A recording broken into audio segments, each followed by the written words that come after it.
లేవే లే. ఏయ్ ఏయ్ ఎవరిని నువ్వు రాజమణికిచ్చు ఊరు దాటించింది?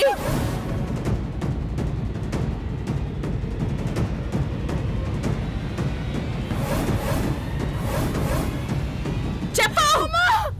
నా బిడ్డనమ్మగారు. నీ బిడ్డ? అదే నీ బిడ్డ?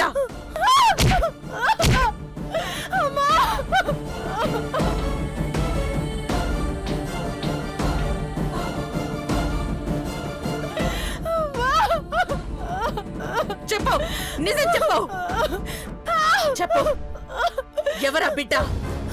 నా బిడ్డేనమ్మా. అబద్ధం ఆడితే చంపేస్తాను. చెప్పు, నీ మంతనమేంటి? దాచిన రహస్యం ఏంటి? ఎవరా బిడ్డ? నా బిడ్డేనమ్మా. నీ బిడ్డ? నీ బిడ్డ?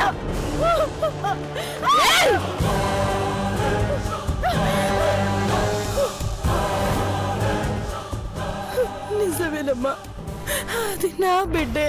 కొమ్మ రెమ్మని కోసివ్వదు, రెప్ప కంటి పాపను తీసివ్వదు. కడుపున మోసిన కన్న బిడ్డను ఏ తల్లి ఎవరి చేతిలోనో పెట్టి సాగనంపదు. నాకు నిజం కావాలి. నువ్విప్పుడు నిజం చెప్పి తీరాలి.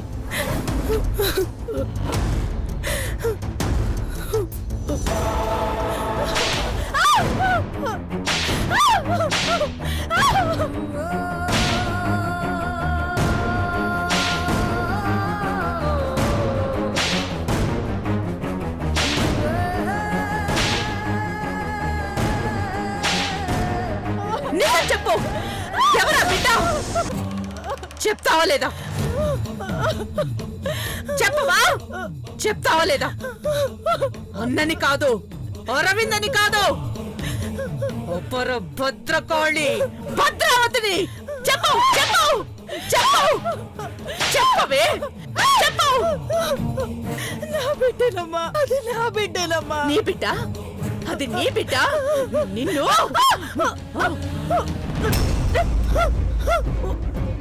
నీ బిడ్డ? చెప్పు.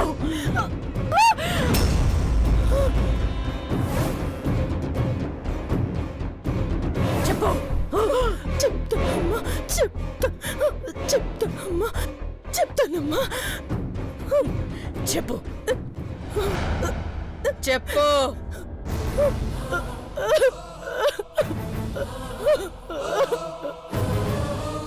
ఆ బిడ్డ మహాదేవి కూతురమ్మా.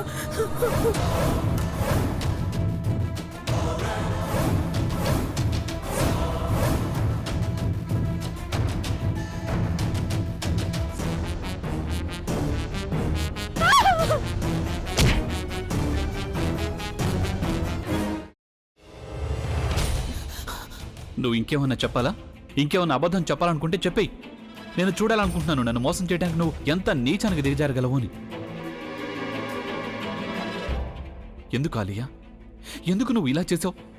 నీకు తెలుసు కదా నానమ్మ తర్వాత నీ ఒక్కదానిని కదా నేను పూర్తిగా నమ్మేది. ఏమన్నావు నువ్వు? ఈ మధ్య అన్నిటినీ మర్చిపోతున్నావా? అది చాలు. వాటిలో ఉన్న శక్తి విషయాన్ని గ్రహించి మనకు వివరిస్తాయి.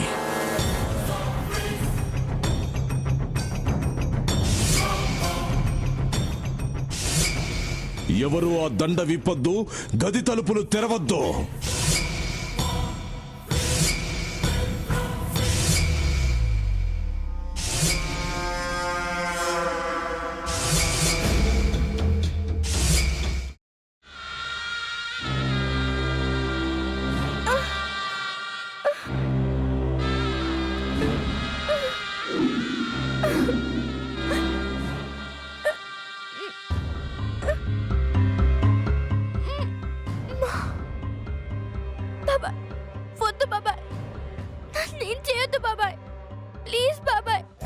నీకు నిజం తెలిసినప్పుడే నా ఆలోచనలో నువ్వు చచ్చిపోయావు. ప్లీజ్ కొంచెం తినండి. ప్లీజ్. భీమారావు గారు మీరా? ఇగో మీరా కాదు సక్కుబాయ్. అవును, మీ పనామే లేచిపోయిందని చెప్పి కంప్లైంట్ ఇచ్చినావు కదా. రేయ్ ఆయన కంప్లైంట్ ఇచ్చింది లేచిపోయిందని కాదు కనిపించడం లేదు అని. అట్లానా? సరే మేడం. ఇడియట్. ఆ వంట మనిషి పేరేంటన్నారు? రత్తాలు మేడం. ఏం పెద్ద మంచి, నీ వంట మంచిని కూడా మేడం అని పిలుస్తావా? రేయ్ హాఫ్ బ్రెయిన్,